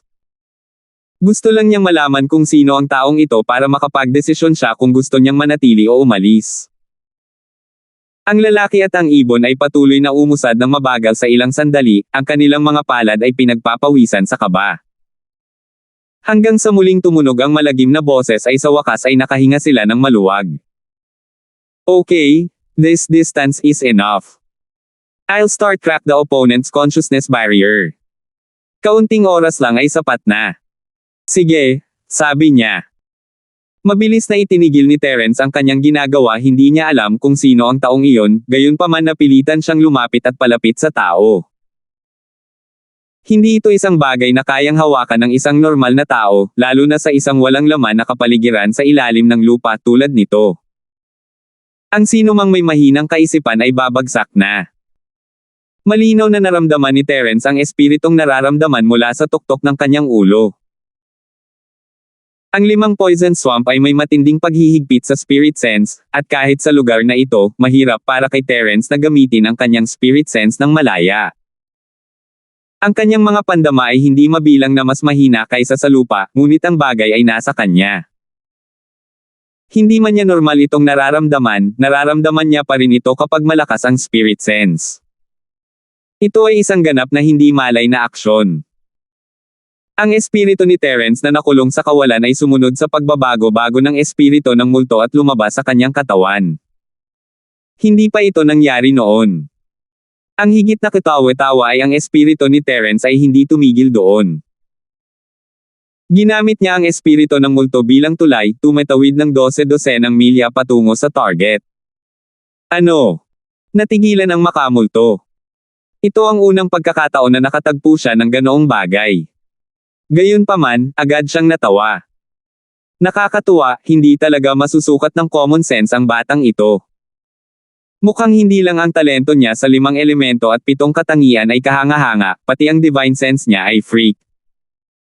Pambihira siyang paanla, mukhang marami pang gagawin sa hinaharap. Hindi napigilan ng demonyong bagay si Terence. Pagkatapos ng lahat, para kay Terence, ito ay isang hindi malay na paggising ng kanyang espiritu. Bagamat wala pa siya sa hangganan ng sistematikong sanayin ang kanyang espiritu, ang ganitong uri ng kusang preschool education na pagkakataon ay mahirap makuha. Masasabing napakapakinabangan nito para sa kanyang pagsasanay sa espiritu sa hinaharap, kaya natural na hindi siya pipigilan ng demonyong bagay. Medyo pamilyar nga ang pakiramdam na ito. Ngunit hindi iyon makatuwiran. Bukod sa iyo, nakatatanda, hindi pa ako nakipag-ugnayan sa ibang lahi ng dragon. Nagulat na sabi ni Terence. Hindi man lang niya napagtanto sa kanyang sarili, iniisip na may isang makamulto na bagay na nag-ugnay sa kanilang banal na pandama upang makita niya kung sino sila. It doesn't matter. Hanggat basagin ko ang protection ng consciousness shield nito, malalaman ko ang kailangan kong malaman. Ang malagim na bagay na sinabi at agad na nagsimulang lumubog sa kanyang isip at subukang tumago sa banal na pandama na kalasag ng kabilang partido. Titango na sana si Terence, ngunit bago matapos ng multo ang kanyang pangungusap, isang malakas na dagindong ang nagmula sa 10 milya ang layo. Ang target na ikinulong ng spirit sense ay lumipad patungo kay Terence sa bilis na nagpamanhid sa anit ng isang tao. Hindi pa nakikita ni Terence ang pinakamataas na bilis ng spirit bird, ngunit ang kanyang instinct ay nagsabi sa kanya na ang bilis ng kalaban ay madaling pumatay sa spirit bird. Naramdaman kaya tayo nito? Natigilan si Terence. Hindi niya akalain na may mangyayaring ganito. Naramdaman ng kalaban na protektado din siya ng sarili niyang kamalayan bago pa ito masira ng Moldita. Hindi ba't nangangahulugan ito na kahit na ang kamalayan ng kaaway ay mas mahina kaysa sa mapahamak na bagay, hindi ito mas mahina? Anong level ang lalaking ito? Oo naman, di ba halata naman? Napangiti ng mapait ang demonyong bagay. Kumpiyansa siya na magagawa niya ito nang walang nakakapansin, ngunit sino ang nakakaalam na ang divine sense ni Terence ay dumating din para sumali sa saya. Kung ang divine sense protection ng kalaban ay isang pinto, ang demonyong bagay ay dapat na gumamit ng master key para makalusot, ngunit dahil sa panghihimasok ni Terence, ito ay naging sapilitang pagpasok. Himala kung hindi man lang ito mapapansin ng kalaban. Ngunit wala itong magawa tungkol dito. Bagamat may malaking panganib na matuklasan, mas mahalaga na huwag abalahin ang paggising ni Terence sa espiritu. Hangga't ayaw ni Terence na sumuko sa ginawang langit na lugar ng pagsasanay na ito, kailangan niyang harapin ang isa pa maaga o huli. Hindi naman big deal kung madiskubre siya. Kung ano ang darating ay darating din sa lalong madaling panahon. Pagkatapos ay titingnan kung mabuti ang tunay na hitsura ng taong ito. Mabilis na kumalma si Terence, na puno ng fighting spirit ang kanyang katawan. Hindi siya nagkaroon ng pagkakataong lumaban mula nang pumasok siya sa lugar na ito, at ngayon ang perpektong oras upang subukan ang kanyang lakas bilang isang maagang yugto ng nascent soul. Kahit alam niyang hindi siya mananalo, kailangan niyang subukan ang kanyang makakaya upang mahanap ang kanyang limitasyon. Hehe, medyo matapang ka, pero sa tingin ko sinasayang mo yung nararamdaman mo sa fighting spirit mo. Ang malagim na bagay ay biglang tumawa, at ang kanyang orihinal na medyo kinakabahan na tono ay naging mas nakaka-relax. Ha! Anong ibig mong sabihin? Hindi alam ni Terence kung ano ang nangyayari. Ang kanyang espiritu ay bumalik na sa kanyang katawan, kaya maliban kung ang kabilang partido ay pumasok sa kanyang larangan ng pangitain, hindi niya makikita ang kanilang mga mukha kahit gaano siya kalapit. Hehe, hindi mo rin ba naramdaman na medyo pamilyar at kakaiba ang aura ng kabilang partido? Let me tell you, this fellow is really an old friend, your old friend. Tumawa ang demonyo. Ang dati kong kaibigan. Si Terence ay mas nalilito ngayon. Wala siyang alam na maraming spirit beast sa simula, at kahit na idagdag pa niya ang Common World at Sky Class Island, mabibilang niya silang lahat. Ang apoy na layon at gagamba na nakatagpo niya sa mga guho ng lungsod ng Oduo ay isa ng aksidente dahil sa isang aksidente. Baka sila na naman. Hindi pwede. Umuungol. Habang gulat na gulat pa rin si Terence, nasa harapan na niya ang dagindong at malakas na ingay ng kabilang partido. Sa pagkakataong ito, hindi na niya kailangan pang gamitin ang kanyang divine sense para maramdaman ang distansya sa pagitan nila. Sentimo malinaw niyang nakikita ito sa kanyang mga mata. Ang buong katawan nito ay nagbuga ng nakakatakot na aura na halos nakikita, na nagpapahirap sa paghinga. Ito ay hindi bababa sa 10 metro ang haba, na may 4 na makapal at solidong kuko, isang mahabang buntot na napakatalas, isang pares ng malalaking pakpak sa magkabilang gilid ng likod nito, at isang hanay ng napakatigas at matutulis na parang espada sa gitna. Ito ay isang nakakagulat na tanawin, at ito ay tila isang dinosaur na lumabas sa panahon ng dwarf. Dragon of Five Evils. Bakit ka nandito? Umirap si Terence, nakanganga ang kanyang bibig. Hindi niya akalain na makakatagpo siya ng isang matandang kaibigan mula sa karaniwang mundo sa isang lugar na tulad nito. Ikaw pala, isang human cultivator. Agad ding nakilala ng dragon ng 5 demonyo si Terence, at tila nagulat at natuwa rin ito. Nawala agad ang mamamatay tao na aura at layuning pumatay sa katawan nito. Inakala nitong malakas itong kalaban, ngunit hindi nito inaasahan na matandang kaibigan ito. Bakit ka nandito sa Sky Class Island? Gulat na tanong ni Terence. 4,569. Si Terence at ang dragon ng 5 kasamaan ay hindi eksaktong matandang magkaibigan, mas tumpak kung tawagin silang mga kaaway, ngunit mula sa karaniwang mundo hanggang sa Sky Class Island, mas mahirap makilala ang isang matandang kaibigan kaysa sa 1,000 milya ang layo. Kahit na hindi sila matandang magkaibigan noong una, ngayon lang sila, at makikita iyon sa masayang ekspresyon ng dragon ngayon.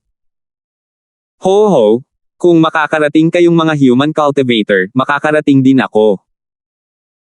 Pero hindi ko talaga ine-expect na pupunta kayo sa ganitong lugar, at isa ka ng nascent soul stage cultivator. Hindi talaga siya simple. Hindi maitago ng dragon ng 5 kasamaan ang kanyang pagkagulat. Si Terence ay puno ng fighting spirit ngayon lang at hindi niya itinago ang kanyang lakas, kaya nasabi niya sa isang tingin. Oo, hindi ko ine-expect na makikilala kita sa lugar na ito. Unexpected talaga ang mga bagay sa mundo. Tumawa si Terence. Ho, di ba may kasabihan kayong mga tao na kung hindi kayo magkaaway, hindi kayo magkikita. Sa totoo lang, kapag nakilala kita ng ganito, hindi ako magiging sobrang friendly kahit na hindi ko kayo nabugbog sa kinatatayuan. Naalala ko pa na sinira mo ang magandang plano ko. Ang dragon ng 5 demonyo ay gumawa ng napakatao na nag-pout expression. Kakaiba ang hitsura nito kahit paano tingnan ito ng isang dinosaur. Oh, ano naman ngayon? Tanong ni Terence na interesado. Ngayon. Buntong hininga. Ang dragon ng 5 kasamaan ay nagpakawala ng mahabang buntong hininga, halos madapa si Terence. Masyado akong nalulungkot sa lugar na ito. Not to mention a living thing, wala man lang akong nakikitang halaman. Ito ay ang lahat ng parehong disyerto, at hindi ko makita ang araw. Kung mga mapusok na tao na tulad mo, matagal ka nang nabaliw, di ba? Pero hindi ako naglakas loob na lumabas. Bihira lang makakita ng tao, and it's an old acquaintance of the old acquaintance. Don't worry, wala akong gagawing masama sa'yo. Haha, buti naman.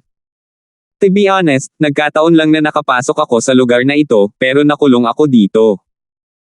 Pero bakit hindi ka makalabas? Hindi mo kaya makayanan ang pressure nitong swamp? Dapat walang epekto sa'yo ang pagpatay kay Chi ng 5 elemento, di ba? Nagtataka na tanong ni Terence. Alam niya na ang dragon ng 5 kasamaan ay kapareho niya, na mayroong lahat ng 5 elemento. Sa teorya, hindi dapat na hindi nila mapaglabanan ang layunin ng pagpatay. Ho, sa tingin mo mabibitag ako ng latian na ito? Tumawa ng malakas ang dragon ng 5 kasamaan. Hindi niya direktang sinagot ang tanong ni Terence. Sa halip, ibinuka niya ang kanyang higanting mga pakpak at marahang ibinaba ang mga ito. Ang kanyang higanting katawan ay agad na lumipad sa langit. Napapikit ang mga mata ni Terence habang nanunood. Hindi niya maramdaman ang anumang malakas na daloy ng hangin sa ganoong kalayuan, ngunit ang dragon ng 5 kasamaan ay maaaring umabot sa bilis na mahirap mahuli ng mata sa isang kisap mata. Ito ay sapat na upang patunayan na ang dragon ng 5 kasamaan ay may perpektong kontrol dito.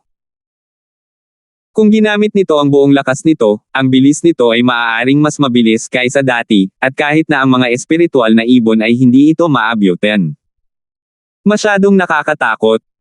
Hindi napigilan ni Terence na medyo mataranta. Sa kanyang impresyon, ang dragon ng 5 kasamaan ay hindi isang espiritong hayop na may bilis. Talagang hindi ka panipaniwala na maaari itong biglang magpakita ng nakakagulat na kasanayan. Ngunit hindi ito lahat. Ang bilis na ipinakita ng dragon ng 5 kasamaan ay nawalan lamang ng focus si Terence, ngunit ang sumunod na ginawa nito sa 5 poison swamp ay naging dahilan upang bamuka ang kalmadong bibig ni Terence, hindi makapagsalita sa mahabang panahon. Matapos tumalon sa 5 laso na latian sa itaas ng kanyang ulo, ang dragon ng 5 kasamaan ay walang ginawang espesyal. Lumangoy lang ito sa paligid ng 5 laso na latian, na hindi kakaiba. Pagkatapos ng lahat, mayroon itong lahat ng 5 elemento tulad ni Terence. Ang pagpatay kay Chi sa 5 elemento ay hindi aatake kay Terence, na protektado ng kanyang purong Chi, kaya natural na hindi nito aatakehin ang dragon ng 5 kasamaan. Ngunit ang dahilan kung bakit nahulog ang panga ni Terence ay nang biglang pinakawala ng Dragon of 5 Evils ang makapangyarihang aura na nakatago sa katawan nito, biglang nagkalat ang siksik at patuloy na gumagalaw na 5 elemento ng pagpatay na parang nakatagpo ito ng fiend. Ang 5 laso na latian ay ang teritoryo ng 5 elementong pumatay ng layunin, ngunit sa sandaling ito, walang isang 5 elemento na pumatay sa loob ng radius na ilang milya kung saan naroon ang dragon ng 5 kasamaan, at lahat sila ay tumakas sa kanilang sarili. Ang layunin ng pagpatay sa 5 elemento ay hindi isang buhay na bagay. Wala itong anumang iniisip o kamalayan. Gayunpaman, kahit na ito ay purong layunin ng pagpatay, ito ay hindi maiiwasang magsilang ng isang bakas ng katalinuhan pagkatapos na makondensed sa ganoong antas. Iyon ang dahilan kung bakit kapag nahaharap sa isang pag-iral na malayo sa kanila, sila ay gagawa ng inisyatiba upang makatakas. Gayunpaman, ang pinakamalakas na layunin ng pagpatay sa 5 elemento ay nagbigay kay Terence ng parehong presyon tulad ng mga Spirit Beast Guard na nakita niya noon. Paano matatakot ang gayong nakakatakot na pag-iral ng dragon ng 5 kasamaan? Labis na nagulat si Terence nang maramdaman niya ang pressure na nagmumula sa 5 laso na latian. Parang nagmula ang isang Diyos. Wala pa siya sa antas na iyon, ngunit masasabi niya man lang na ang dragon ng 5 kasamaan ay malayo sa yugto ng pagbubukas ng bundok. Ang matandang sekta na master ng West Mountain, na kilala bilang ang masamang higanting magsasaka sa pagbubukas ng yugto, ay wala sa harap ng dragon ng 5 kasamaan. Mas mababa pa siya sa 3 giants of the East Continent's Morning Stars Academy na nakilala na ni Terence noon. Sila ay nasa ganap na magkakaibang antas. Anong klaseng lakas ito? Nahihirapang lumunok si Terence at gulat na tumingin sa dragon ng 5 kasamaan. Yugto ng pagbuo ng lupa. Mahinahong nagpapaliwanag ang demonyong bagay. Gayunpaman, sa sandaling ito, kahit ang kanyang tono ay nagdadala ng isang pambihirang pagkabigla na hindi may tatago. Ang dragon ng 5 kasamaan sa harap niya ay ganap na iba sa nakita niya sa sekular na mundo. Kung hindi niya kinumpirma ang kanyang pagkakakilanlan ngayon lang, hindi iisipin ng Moldita na nakita niya ang ninuno ng dragon ng 5 kasamaan sa sekular na mundo. Pagkatapos ng lahat, ang pagkakaiba sa lakas sa pagitan nila ay higit sa 108,000 milya. Gaano katagal na? Wala pang 2 taon, at si Terence ay nagawang lumaki mula sa paunang foundation stage hanggang sa kasalukuyang nascent soul stage. Ito mismo ay nakakagulat na, ngunit ang dragon ng 5 kasamaan ay talagang lumaki sa yugto ng pagbuo ng lupa. Wala si Terence sa harap nito. Nabaliw ba ang mundong ito? Yugto ng pagbuo ng lupa. Hindi masyadong naintindihan ni Terence ito ang unang pagkakataon na narinig niya ang salitang iyon, ngunit ang pangalan lamang ay sapat na upang sabihin na hindi ito maliit na bagay. Ang kaharian sa itaas ng yugto ng paghahati ng bundok ay ang yugto ng paghahati ng lupa. Ang sino mang maaaring umabot sa antas na ito ay maaaring ituring na isang dakilang banal na kapangyarihan. Ang malagim na bagay ay ipinaliwanag ng walang pakialam. Naliwanagan si Terence. Ang dragon ng 5 kasamaan ay talagang isang pag-iral sa itaas ng yugto ng pagbubukas ng bundok. Ang paglalakbay na ito sa South Continent ay hindi nawala ng kabuluhan. Kahit na isasantabi niya ang lahat ng pakikipagsapalaran at biglaang pagtaas ng lakas, ang kanyang mga abot tanaw ay mas malawak kaysa dati. Bago pumunta dito, inisip ni Terence na ang Profound Stage Masters ay mga Sky-class island peak na eksistensya.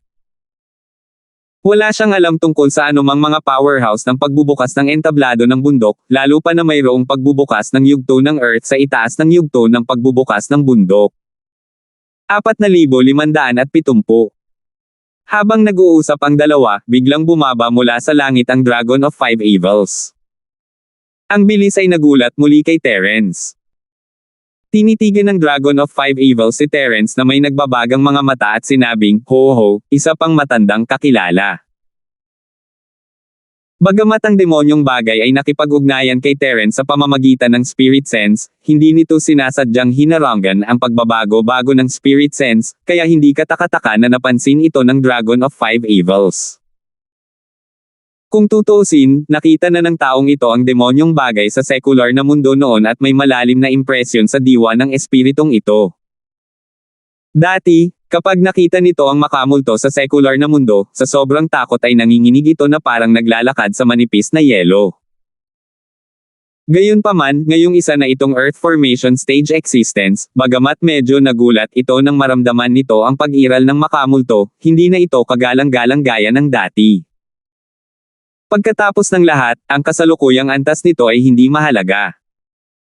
Gaano man kakilakilabot at kalakas ang isang pag-iral, ito ay higit na matatakot dito, at hindi kailanman makakaramdam ng takot. Not bad. It's been 2 years since we last met, pero medyo lumaki ka na. Tumawa ang demonyong bagay at biglang lumitaw sa tabi ni Terence. Siyempre, ulap pa rin ng itim na ambon. Nakipag-cruise na siya sa dragon ng 5 kasamaan sa sekular na mundo noon. Bukod dito, ang dragon ng 5 kasamaan ay itinuturing na kapareho ng uri sa kanya. Ngayon na ang kabilang partido ay malinaw na hindi nagpakita ng puot, walang pinsala sa pagpapakita ng kanyang sarili. Pagkatapos ng lahat, kahit na ang dragon ng 5 kasamaan ay isang espiritual na hayop na may mataas na katalinuhan, ang kalikasan nito ay itinuturing pa rin na simple at tapat.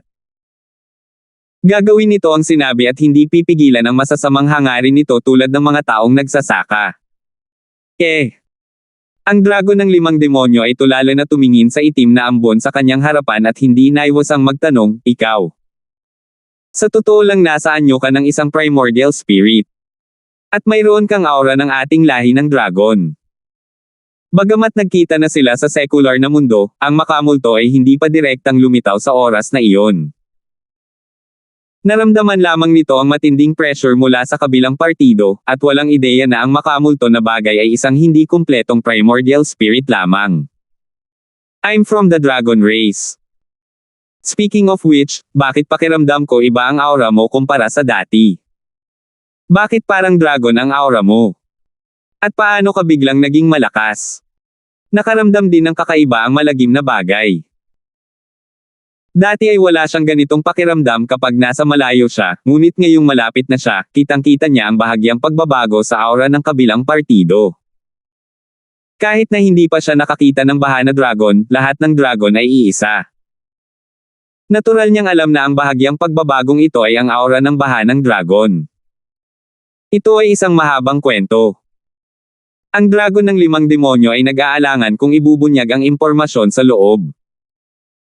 Gayunpaman, pagkatapos magmuni-muni ng ilang sandali, sinabi niya, kalimutan mo na ito. Wala naman akong gagawin eh. Kayong dalawa ay nagmula sa secular na mundo, kaya malamang na hindi mo alam ang tungkol sa mga bagay dito. Sasabihin ko lang sa iyo ang tungkol dito bilang reklamo.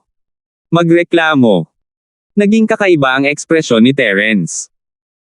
Ang dragon ng 5 kasamaan ay isang super spirit beast, isang makapangyarihang entablado sa lupa ang naruroon.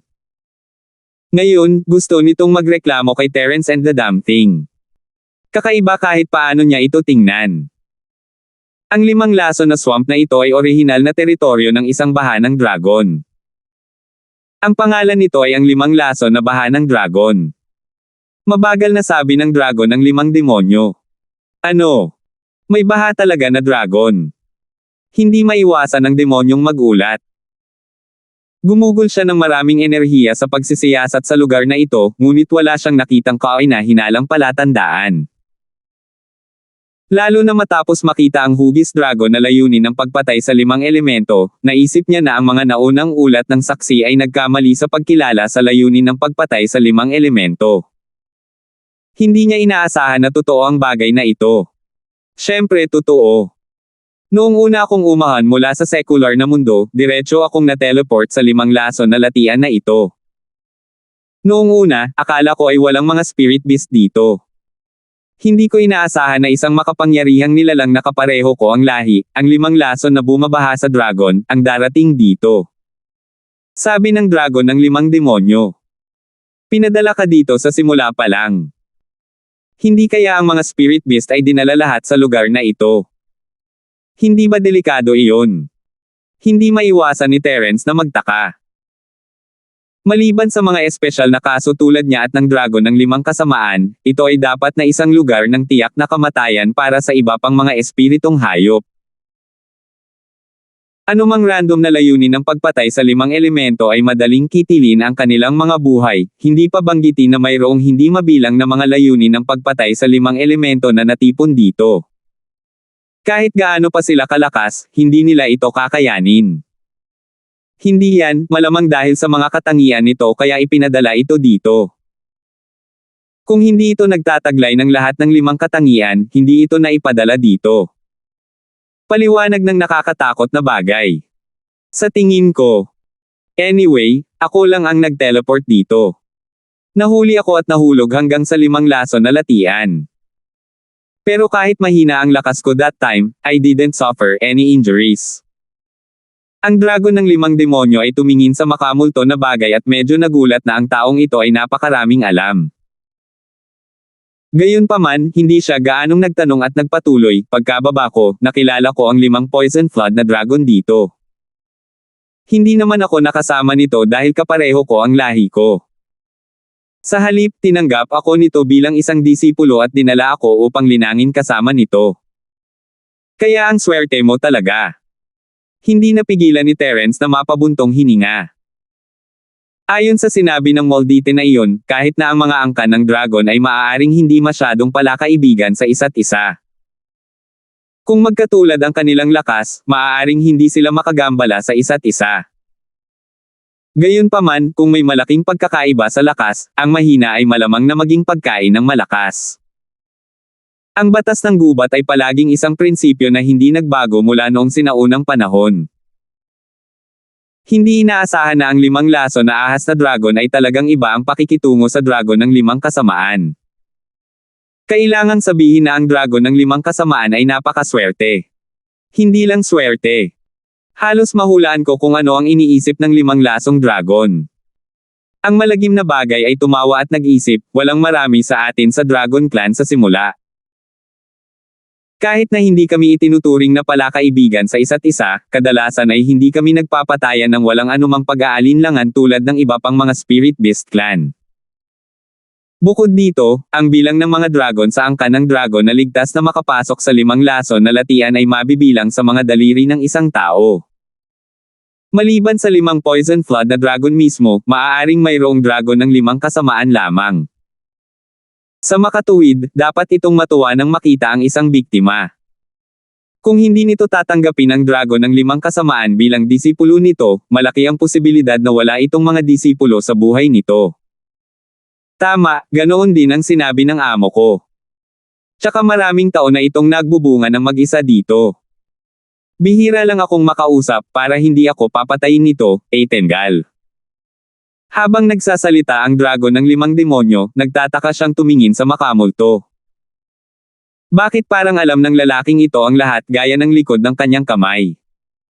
Sino siya sa lupa? What happened after that? By the way, bakit hindi ko nakikita ang master mo dito? May nilabas ba siya? Patuloy na tanong ni Terence. Matagal na siyang nandito, ngunit hindi niya nakita ang 5 lasong dragon o ang dragon ng 5 kasamaan. Masasabi lamang na medyo malaki ang espasyo sa ibaba. Kung hindi niya sinakiyan ang espiritong ibon para tuklasin, akala niya ay walang tao dito. Aking Panginoon, siya. Ang dragon ng 5 demonyo ay natahimik saglit bago siya dahan-daang nagsalita, patay na siya. Salamat po at sinamahan ninyo ako, ingat lagi mga master.